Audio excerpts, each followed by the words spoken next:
I will introduce myself quickly.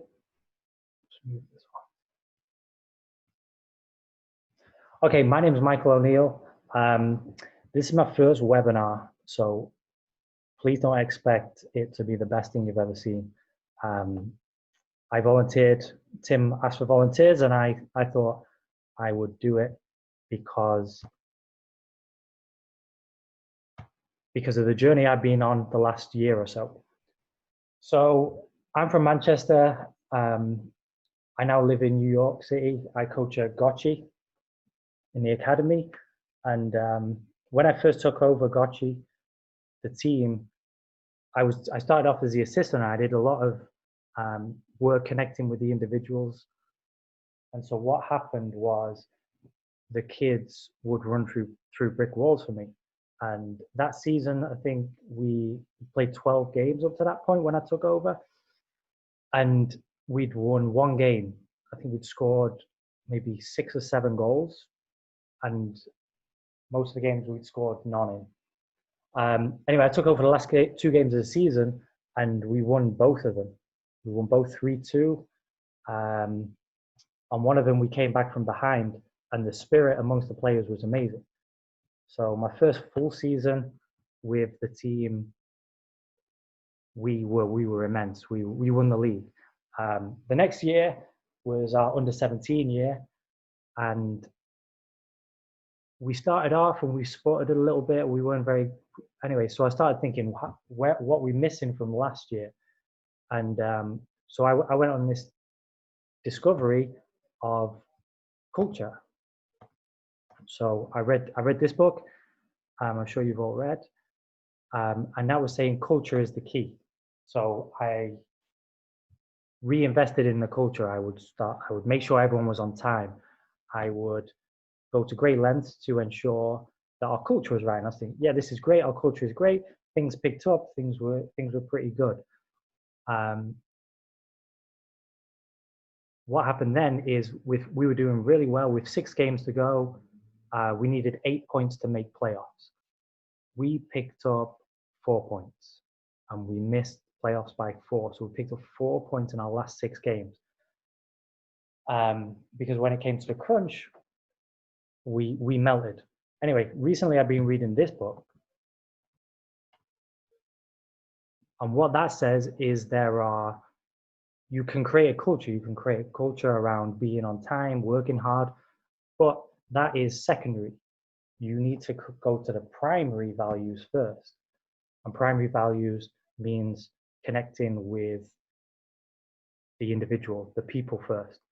And then secondary values are all the soccer stuff and the things that come after that. So this is a journey I've been on. When Tim asked for volunteers, I thought I have been on a bit of a journey. I've done a lot of studying, a lot of reading, and maybe I could share a thing or two with people, and they get some value out of it.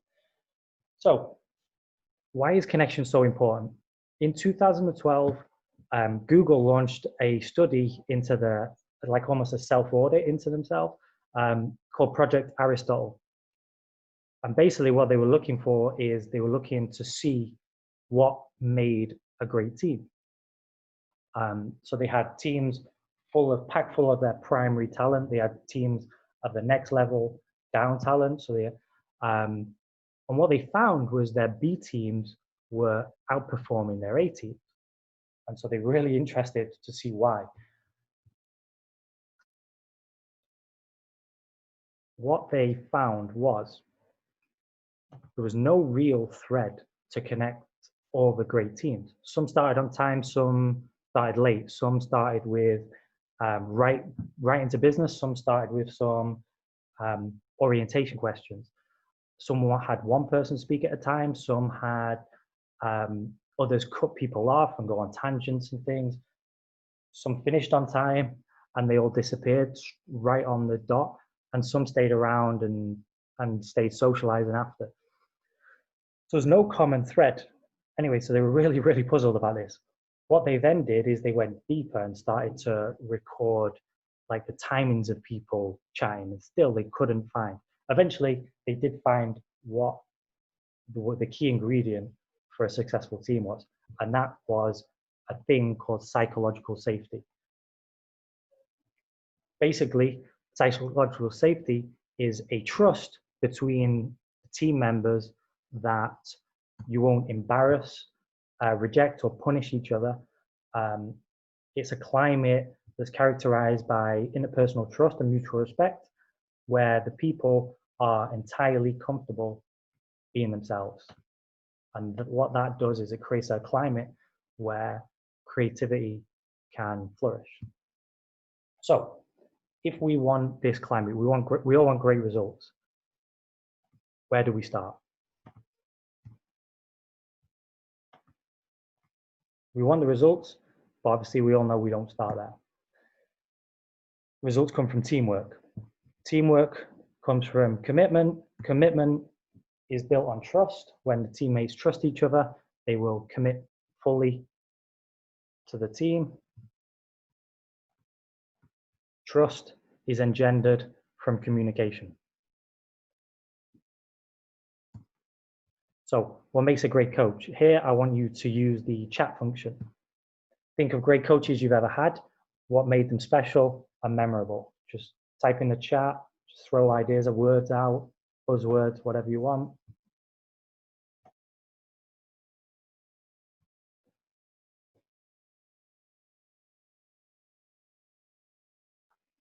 Methodology.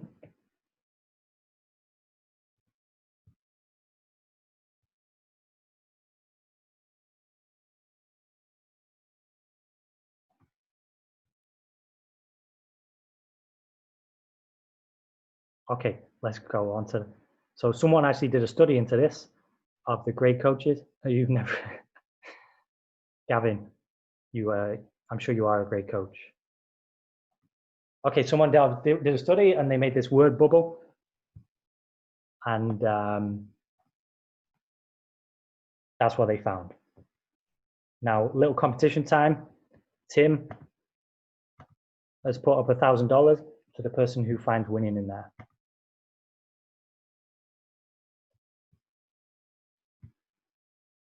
Don't tell Tim I said that.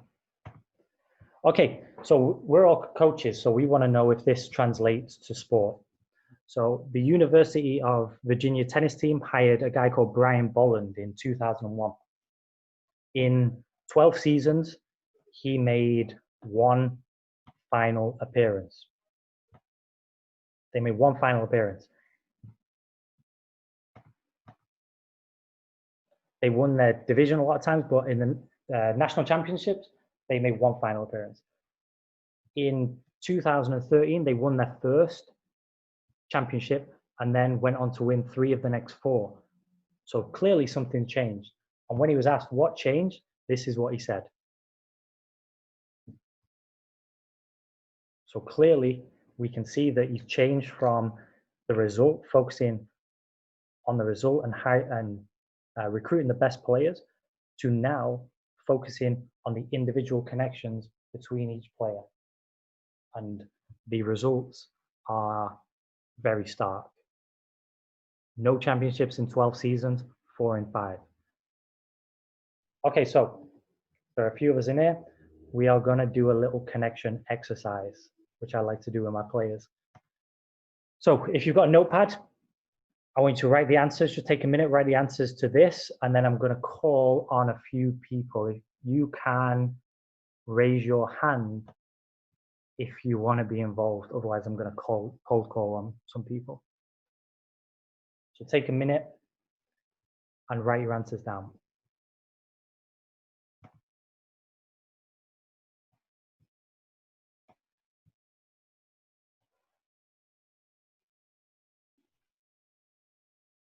So I'm going to run it exactly how I run it with my teams.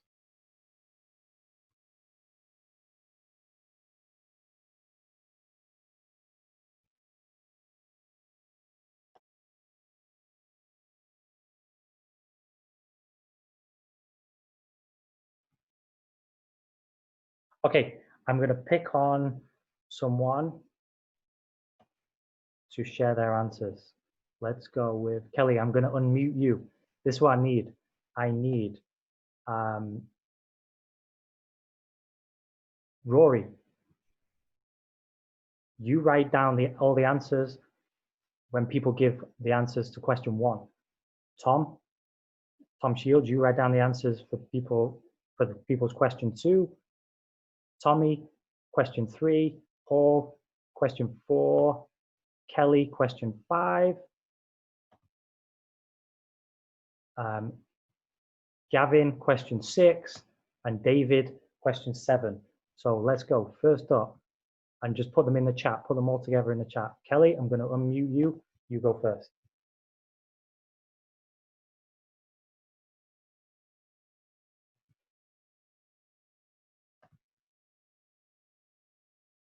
Kelly.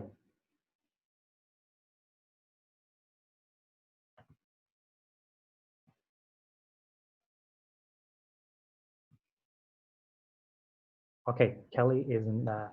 Rory, gonna call on you. You go first. Want me to give you my answer for question 1?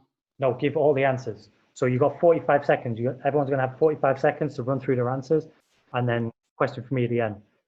Okay, where were you born? Question 1, Northern Ireland, Long Island, New York. Family tradition, an Irish wedding. What was one thing that made you smile recently? An 8-year-old giving me her juggle scores for the last month. Why are you here? To quite frankly improve myself in an ability to give a webinar. Messi, a silly question.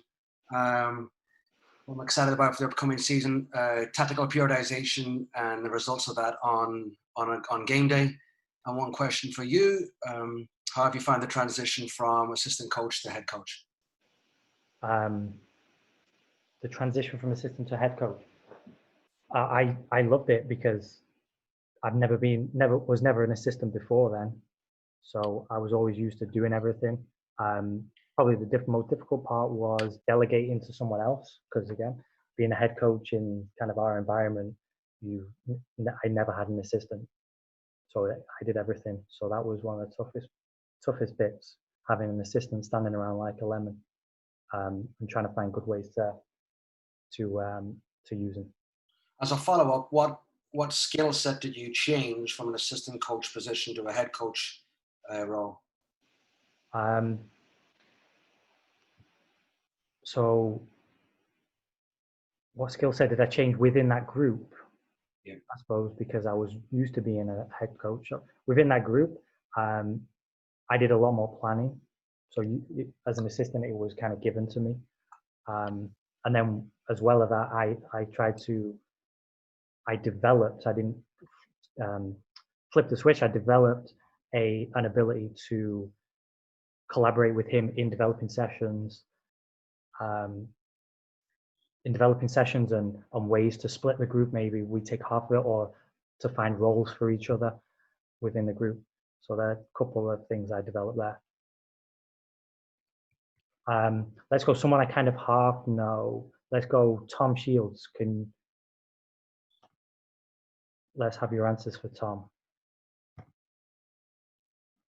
Sure, mate. So where was I born? Born in Hull. Where do I live? Morristown, New Jersey. Favorite family tradition? Full English breakfast on Christmas morning. One thing that made me smile, a joke Sam Snow told earlier on a webinar with me. Why am I here? 2 reasons. One, obviously to support you in this, and then secondly to learn from obviously something that I'm greatly interested in. Messi, most excited honestly just about being back on the field, being around the boys and the staff again. And a question for you, Mike, is the biggest thing you've learned in lockdown so far? Biggest thing I've learned in lockdown, probably about me. I need structure. The first couple of weeks were tough, kind of like drifting. You actually provided a bit of structure, 12 o'clock each day on a webinar. But yeah, so I had to literally structure my day like hour by hour, kind of take the baby out at 11 o'clock. So she'd be asleep by 11:45. So then I could watch the webinar in peace. Yeah, so I need structure, and I need to structure my day a lot better. It's one of the biggest things. Thanks, mate. Okay, someone I don't know at all. I don't think I know David. David, I'm going to unmute you.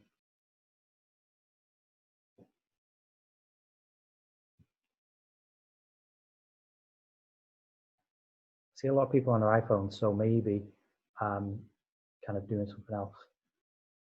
All right, so what I would do there would be to keep the players involved, I would have everyone write the answers down. So people would be writing their answers down. So they're all listening. So someone is responsible for writing all the answers for question 1, or someone else responsible for question 2, and we go around the room, 45 seconds each. And so it's only 10 minutes out of the session or out of the week. So it's super quick. Okay, so like I said before, I'm reading a book called 7 Habits of Highly Effective People. And it talks about primary and secondary values. So we're going to watch this video. Bob Chapman, who runs a large manufacturing company in the Midwest called Barry Waymiller, in 2008 was hit very hard by the recession, and they lost 30% of their orders overnight. Now, in a large manufacturing company, this is a big deal, and they could no longer afford their labor pool. They needed to save $10 million. So, like so many companies today, the board got together and discussed layoffs. And Bob refused. You see, Bob doesn't believe in head counts. Bob believes in heart counts. And it's much more difficult to simply reduce the heart count. And so they came up with a furlough program. Every employee from secretary to CEO was required to take 4 weeks of unpaid vacation. They could take it any time they wanted, and they did not have to take it consecutively. But it was how Bob announced the program that mattered so much. He said, it's better that we should all suffer a little than any of us should have to suffer a lot. And morale went up. They saved $20 million. And most importantly, as would be expected, when the people feel safe and protected by the leadership in the organization, the natural reaction is to trust and cooperate. And quite spontaneously, nobody expected, people started trading with each other. Those who could afford it more would trade with those who could afford it less. People would take 5 weeks so that somebody else only had to take 3. Leadership is a choice. It is not a rank. I know many people at the senior-most levels of organizations who are absolutely not leaders. They are authorities, and we do what they say because they have authority over us, but we would not follow them. And I know many people who are at the bottoms of organizations who have no authority, and they are absolutely leaders. And this is because they have chosen to look after the person to the left of them, and they have chosen to look after the person to the right of them. This is what a leader is.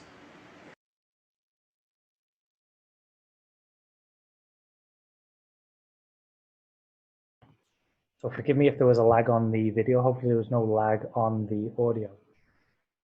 So Barry Waymiller, let's look at what type of leader he was or is. Hopefully you've all seen this, transactional and transformational leaders. And we're going to look at, quickly run down a couple of differences between the two. Results versus developmental and people focused. View people as what they can provide to the team, whereas maybe you view someone in terms of what you can offer them. Short versus long term vision. So we can clearly see that to create in-depth connection, we want to be a transformational leader. And we're about to see a quote about a coach, which shouldn't really be surprising that he was a transformational leader, but it may be surprising.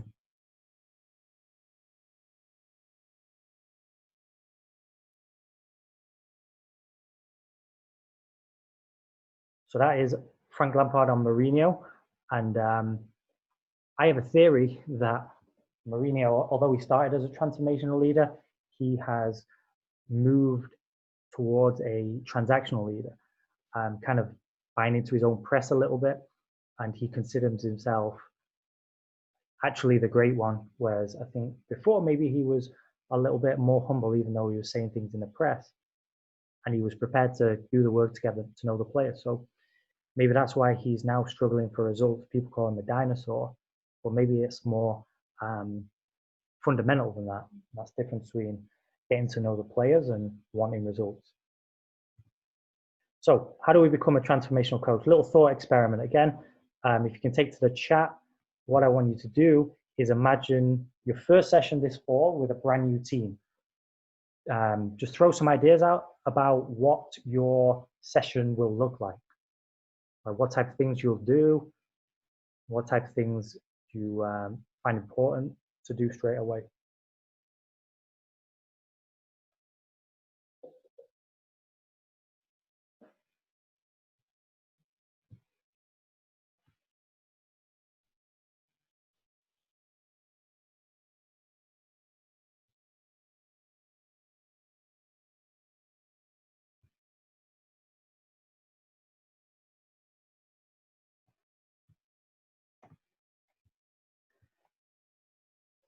Get to know players individually.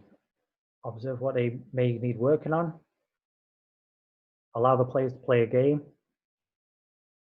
So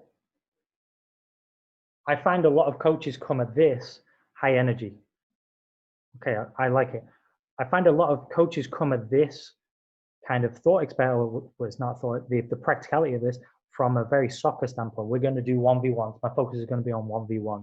My focus is on, we're going to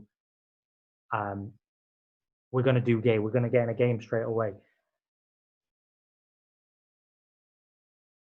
What we need to do is we need a shift. We want to be transformational. We need a paradigm shift. And hopefully this next bit is really going to shift the way you think.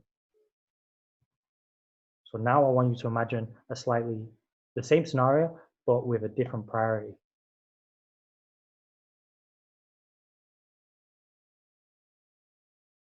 Now, that is a bit of a bombshell. So again, I want you to think, and if you put it in the chat, how have your priorities?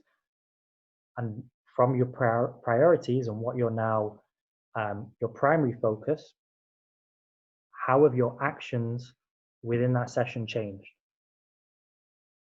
Or towards that team, how have they changed?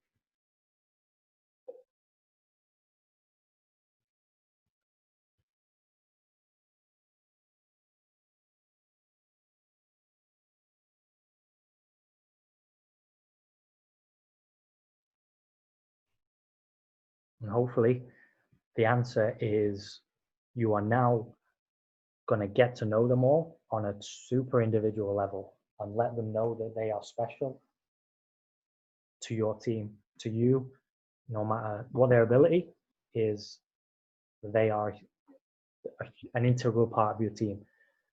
And when I was introduced to that little thought experiment, it really blew my mind. I was really opened my mind, and hopefully you've had that same aha moment.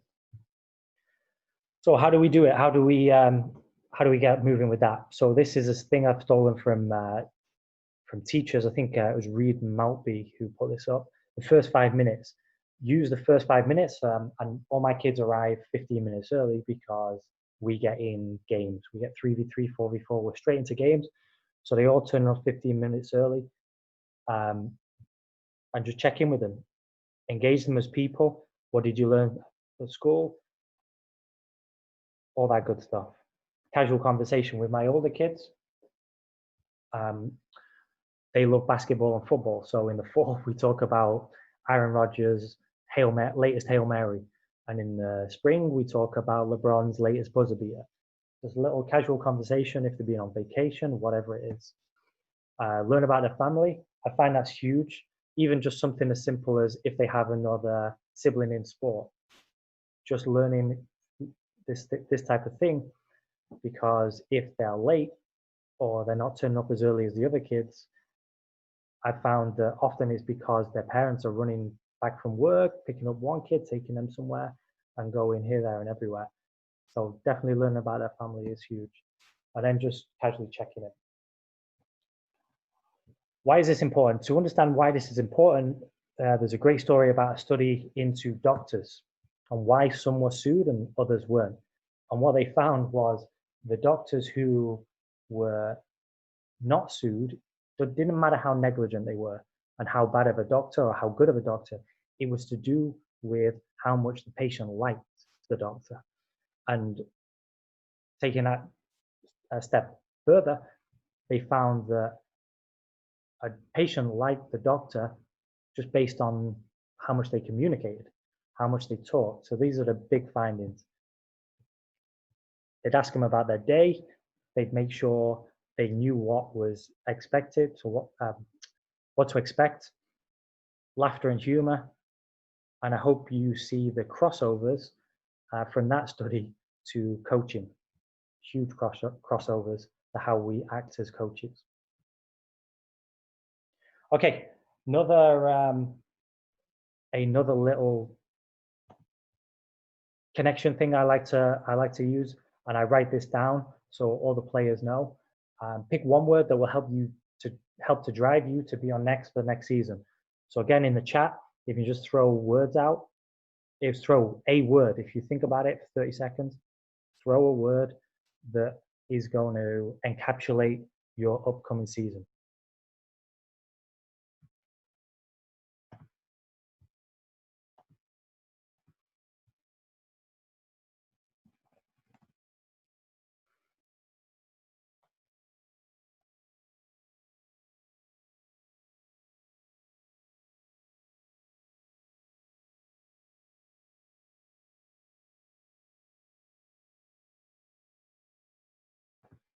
Collaboration, connection, discussion.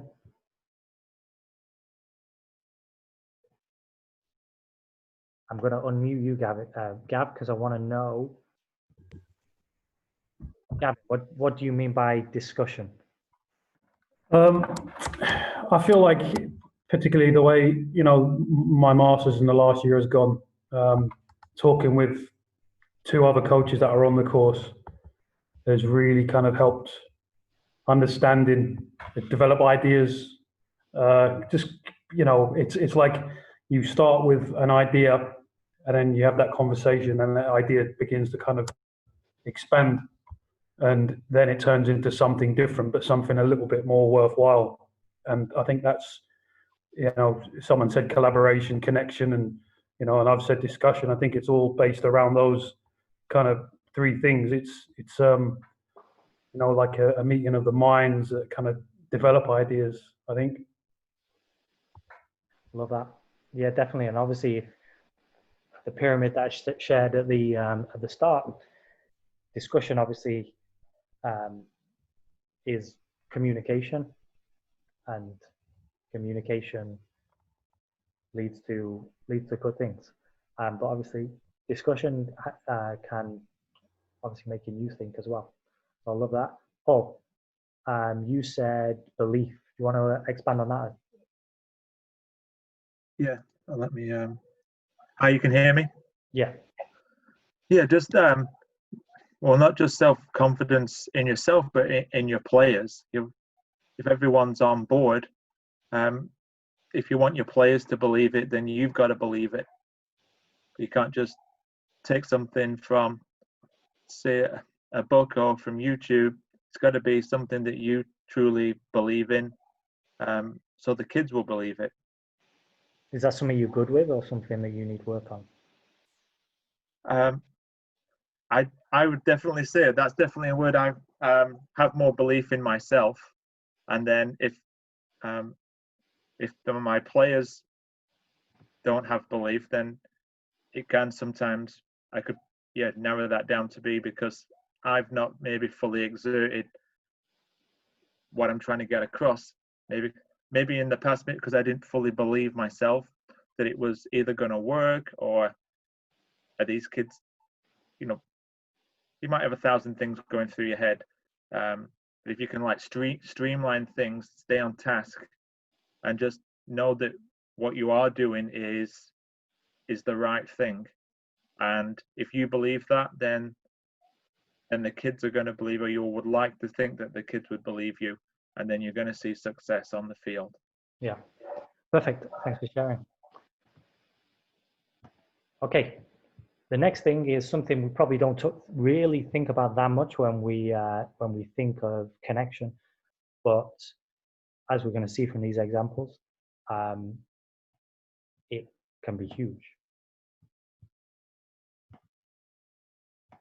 I often find that people don't really think about learning. We've got some examples of some of the greatest players in their position, definitely in their position at their peak. And as Tom and Rory told us, the greatest of all time, perhaps, saying that learning was a big thing in connecting with their coach.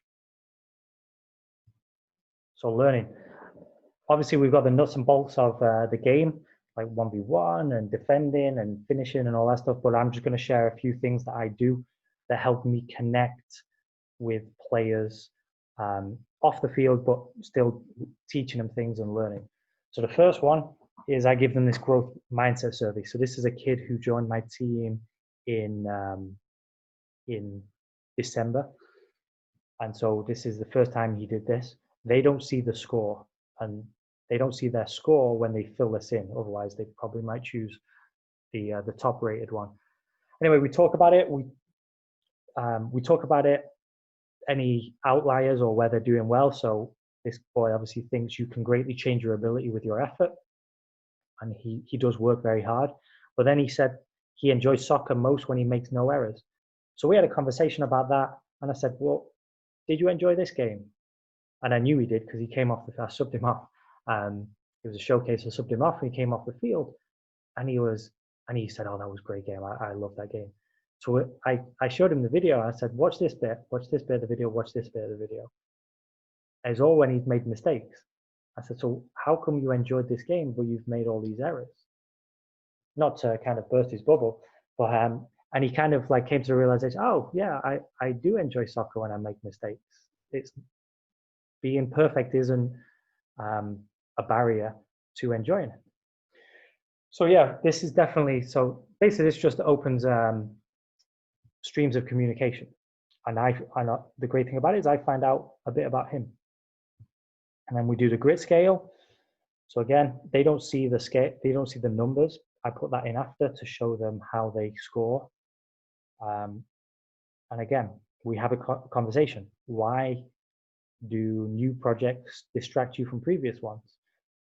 And he says, because he's hugely enthusiastic when he starts a new project. And that kind of wanes over time. So we talked about how to keep the magic alive for him. And then this one is something that's kind of new to me, but I read about it and heard a podcast on it, so I decided to introduce it.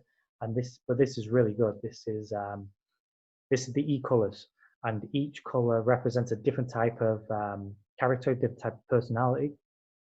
The red is a doer, so the doer will respond to like fiery speeches, the speeches before a game. They'll respond to that. The yellow, the socializer, they respond to connection. So they might respond a little bit more to the arm around the shoulder. The green is the thinker. So the green, you need to explain.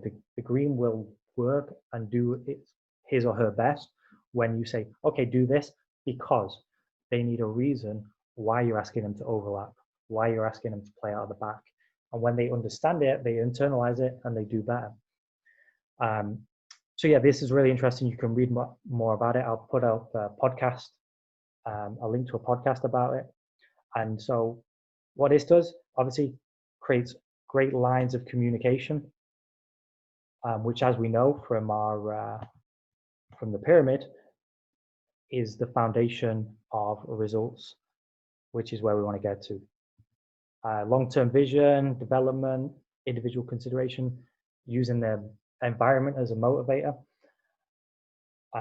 which again turns us into more of a transformational coach rather than a transactional coach, really deepening the connections with our players. The next thing is something I kind of struggle with. We'll go into that in a second. What's the dictionary definition? The one that really applies to us is being open to criticism. If we put ourselves out there, and we fail, we open ourselves up to criticism. There's a great story about Vince Lombardi. Vince Lombardi took over the New York Giants, and he found that the players were phenomenal. He's like, why aren't these guys winning? These guys should be winning all the time. They should have however many championships. And what he found is that a thing called adolescent defeatism. And basically what that is if they were to work their hardest and fail, they could be open to criticism. Whereas what they did is they deliberately sabotaged themselves with sub-maximal effort, so that then they had an excuse when they failed. They were afraid of putting themselves out there and their best not being good enough. So they deliberately came back off the boil, and so they had an excuse when they failed, which they inevitably did. And Vince Lombardi went about changing that culture. So this is the godfather or the godmother of vulnerability research. And she actually stumbled on research into vulnerability because she was researching connection. And she found vulnerability is the birthplace of connection. And that is where you need to get to. Like I said, I struggle with vulnerability. I think Tim asked me to do this 2 weeks ago, this presentation, and it was only at 4 p.m. today that I even included anything about myself in the introduction. I did a little run through with my wife and a friend, and they said, we don't know anything about you. You literally just said, my name is Michael. So almost putting myself out there and being open to criticism is not something we all enjoy. Anyone who has been on a coaching course and having to coach their peers will know that. So how do we what is vulnerability still? The original definition of when it came into, 1 second. Tom has raised his hand.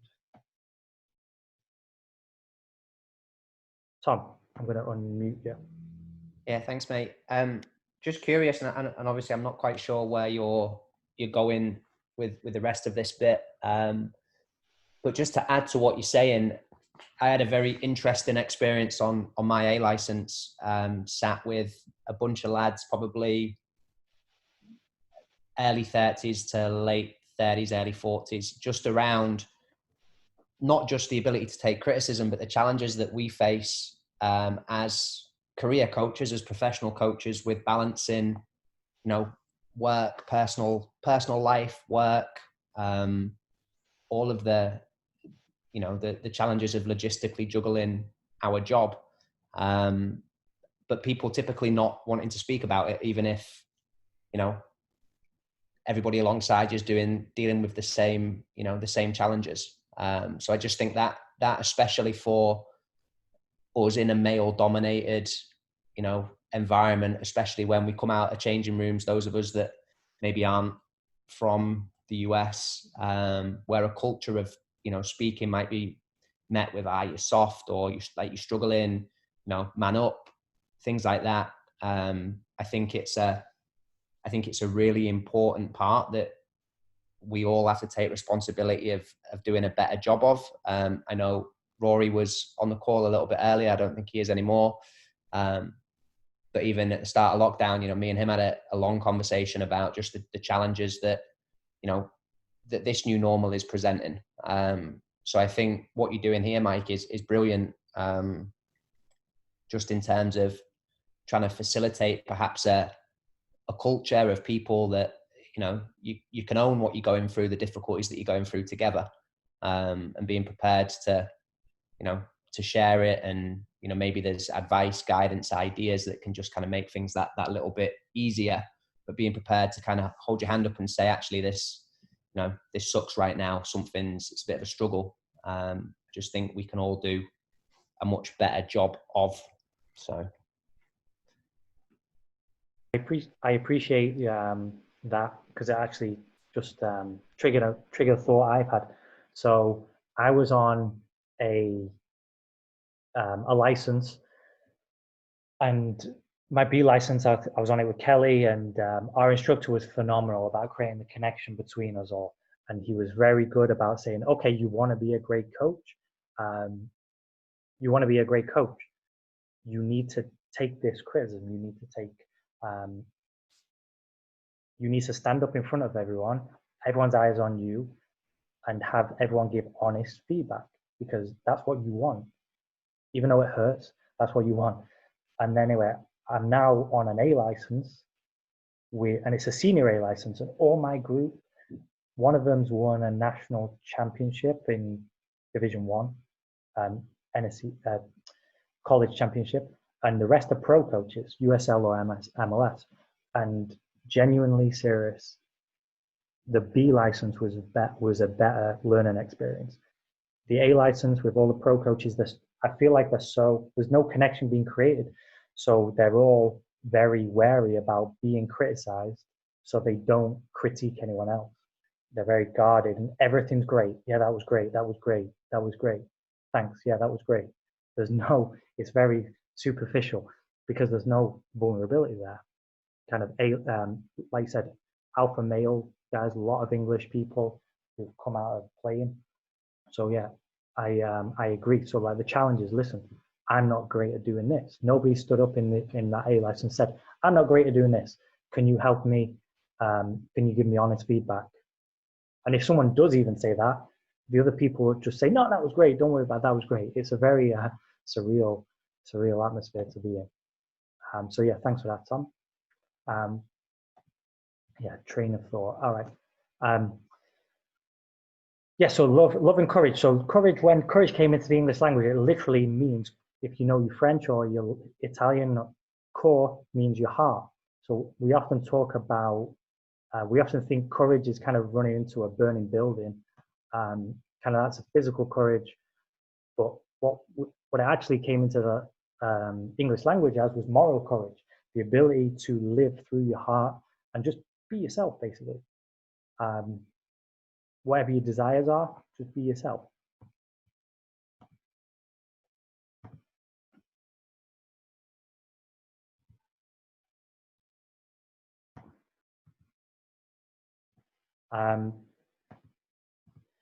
Next thing is expressing yourself. This is something I'm not very good at, but my wife is really good, and she needs to be, because I can be annoying at times. She's very good at saying, listen, I wasn't happy with that. This is why I wasn't happy.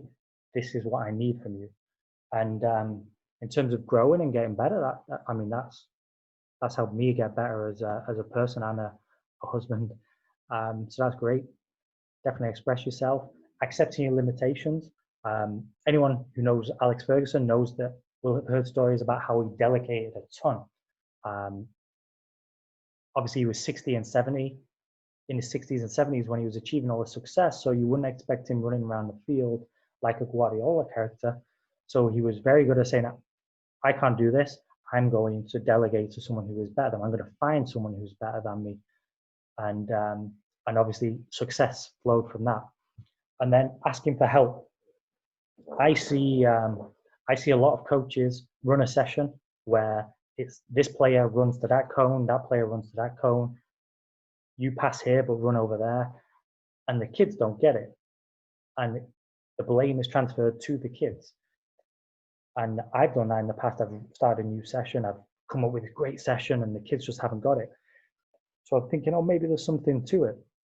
And so what I did is, before the session, I would say to them, this is a brand new session. I've never run it before. So if something isn't making sense to you, I need your help. I need 100% effort.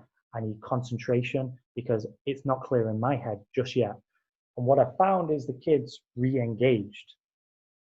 They would, literally, you were saying, boys, I need your help. And the boys would say, okay, we're here for you. Because create that little culture of everyone's got each other's back. And the last thing is apologizing. You apologize to a kid. Sometimes they look at you, especially the first time, they look at you like you have two heads, because no one's ever apologized to them. It's I feel like sometimes we live in an authoritarian world where if you're older or in a superior position, everything you do is perfect and everyone below you has to accept it. So when you apologize to a so-called subordinate, that's a big deal, and that creates vulnerability, which again creates connection. So little exercise that is great to do is start by being honest with yourself. You can create vulnerability by being honest with yourself. Your brain, literally, if you've read like Thinking Fast and Slow, you've got two brains, two levels to your brain, and if you ask yourself a question, another part of your brain will answer it straight away. So when you mess up and you say, why am I such a screw up? Your brain will answer and say, well, these are all the reasons why you're a screw up, even if you aren't a screw up. So it's almost, sometimes it's hard to be honest with yourself. So definitely start by being honest with yourself. And this is one, what are your goals? Where are you now? And what's stopping me getting there? Which I did with myself earlier on, per Tom's question, when he said, what's one thing I've learned? I sat down and thought, what are my goals? Where am I now? I'm in a mind frame where I'm not getting anything done. I need more structure in my life. So I literally wrote down and set myself a daily schedule. Next level of connection, physical touch. Obviously, you can see a few different types of relationship there and a few different types of expressing affection. Even we do it in emojis on the text. That's how important it is. And even it comes up in cartoons with Homer there. So physical touch, this is one thing I really love, this picture. Nobody has taught this baby to touch. It's literally an instinct to reach out and feel and grab. It shows how primal this is and how fundamental this is to us as humans. So what's going on? Touch has shown that, studies into touch has shown that if you touch, you're more likely to engage in a mall interview. People leave bigger tips, if the waiter or waitress touches them. And even a bus driver is more likely to provide a free ride if they're touched during the request. A really great study with librarians showed that if a librarian touches the patron when they're handing over a book or the change, that person is more likely to remember the librarian's name after the interaction. So what's going on? It's oxytocin. It's the kind of the love drug. When you touch or someone touches you,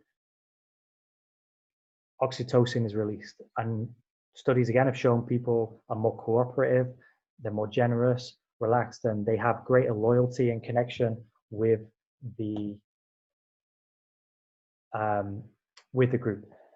So Paul says, how are you going to connect in the fall? Still, okay, we're going to get onto that. We're going to get onto that, Paul. But thanks for the question. So ways to physical touch, fist bump. Tim taught us the first three. When you call a team in to have a meeting, Tim would shout to us in staff training. Tim would shout, first three and get a fist bump. And you will never see 20 to 30-year-olds sprinting for it. It's crazy. And we all just wanted that fist bump because we all loved Tim. And we'd run in just to be one of these first three to get a fist bump. Yeah, so there are all ways. If you work with younger kids, another thing I would suggest, which I didn't put up here, would be when you're teaching them a skill, get down on your hands and knees and move their limbs around, move their feet. I'm sure you've all experienced where you've done a scissor, trying to teach say, oh, just copy me. You've done a scissor and the kid does something, it's like, what on earth was that? That was not a scissor. So what's happening is when you show them, their brain tries to send a signal to their feet, and it's a signal that doesn't make sense. but you can reverse engineer that signal by sending the signal from the feet to the brain. And that way it creates that connection, which means the brain can send it back to the feet. So I've had great success and kids who have never been able to get skills. I've done private session with kids who've never been able to get skills, never understand skills. And because I've got down on my hands and knees and moved their feet around, said, nope, it goes like this. Your foot goes this way over the ball, and then the other foot goes that way. The parents have thought I walk on water. And it's just that connection that creates that. Now this is a big one for me. Fun. Everything's always got to be fun. Fun. Obviously, you all know the difference between someone who's fun and someone who's boring. You just want to get out of there when they're boring. Whereas when something's fun, you want to stay forever. I'm sure you're all doing quizzes right now. Me and the boys do a quiz on a Sunday, and in the group text message, in the last 6 months or so, it's been super quiet. But we'll get on these quizzes, and because it's so much fun, banter's flowing, we'll end up be at Sunday afternoon, we'll end up spending 3 or 4 hours in this on a Zoom chat, because it's just fun. We all want to stay. It's crazy. So fun develops communication, and we all know communication builds trust, which creates good things. It allows creativity to flourish, from the Google study. This is a great one. In the early 20th century, I think it was, a guy in Italy discovered mirror neurons. And what that was is, we all experience mirror neurons probably every day. If someone smiles at us, we instinctively smile back. And that's mirror neurons at play. And a smile, literally a non-verbal message, smile back, we're alike, we share values. Again, vulnerability is huge in connection. Studies have shown that it will improve our relationships. In fact, studies into happy and unhappy couples show that the couples who know how to have fun together are the ones more likely to last.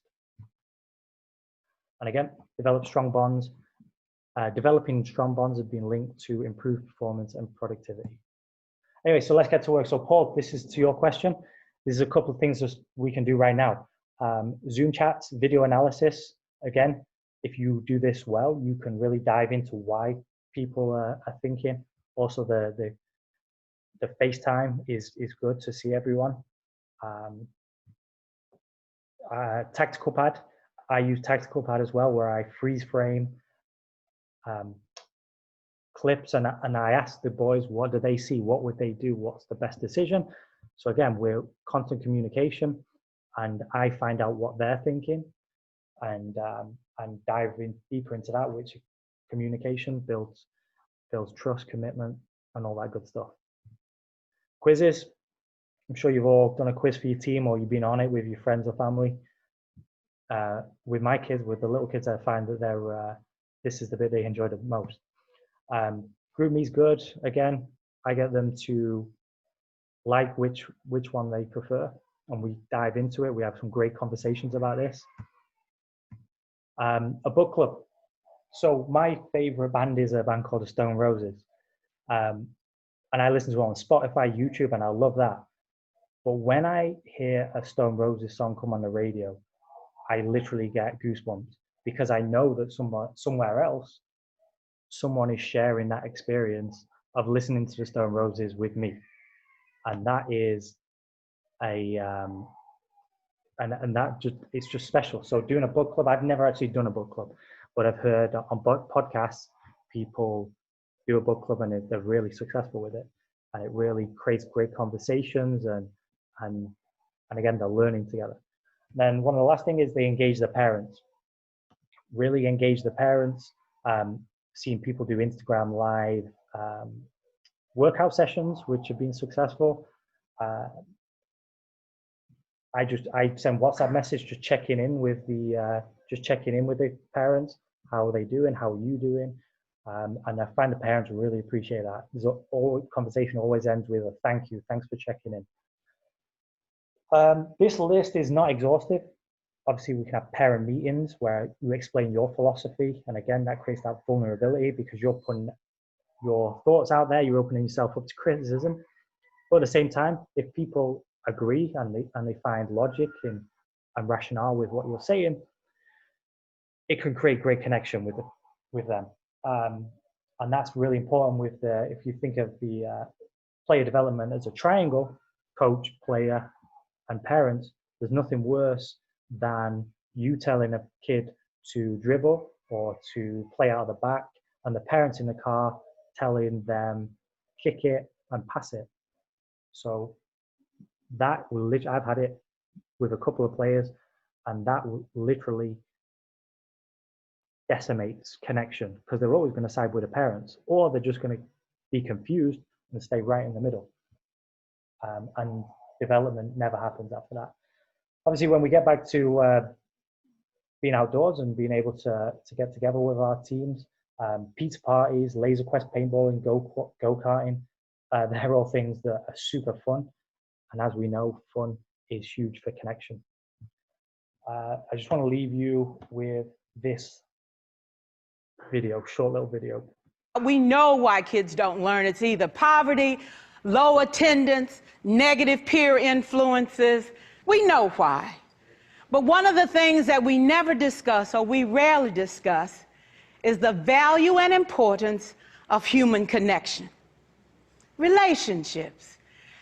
James Comer says that no significant learning can occur without a significant relationship. George Washington Carver says all learning is understanding relationships.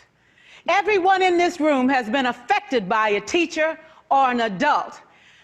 For years, I have watched people teach. I have looked at the best and I've looked at some of the worst. A colleague said to me one time, they don't pay me to like the kids. They pay me to teach a lesson. The kids should learn it. I should teach it. They should learn it. Case closed. Well, I said to her, you know, kids don't learn from people they don't like.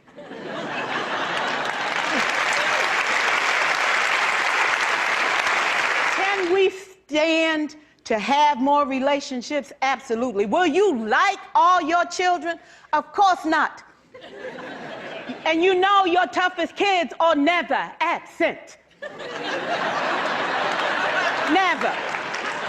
You won't like them all, and the tough ones show up for a reason. It's the connection, it's the relationships. And while you won't like them all, the key is they can never, ever know it. So teachers become great actors and great actresses, and we come to work when we don't feel like it, and we listen to policy that doesn't make sense, and we teach anyway. We teach anyway because that's what we do. Teaching and learning should bring joy. How powerful would our world be if we had kids who were not afraid to take risks, who were not afraid to think, and who had a champion? Every child deserves a champion, an adult who will never give up on them, who understands the power of connection and insists that they become the best that they can possibly be. Is this job tough? You betcha. Oh God, you betcha. But it is not impossible. We can do this. We're educators. We're born to make a difference. Thank you so much.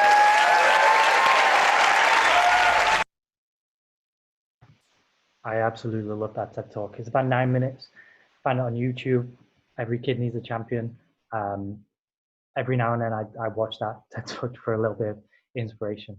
It is a great one. Understand. And then some further reading. So that's it for my part. Some further reading. These are all great books on transformational leadership or building a team and creating connection with your team.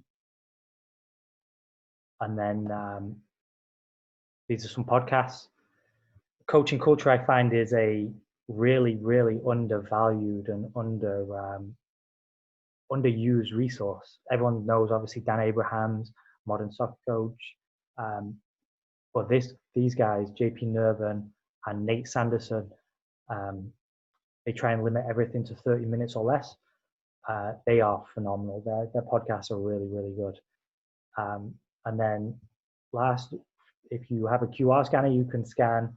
That's me on Twitter. That's Tim, Eastern New York, who this webinar is for. And then Dan Abrahams is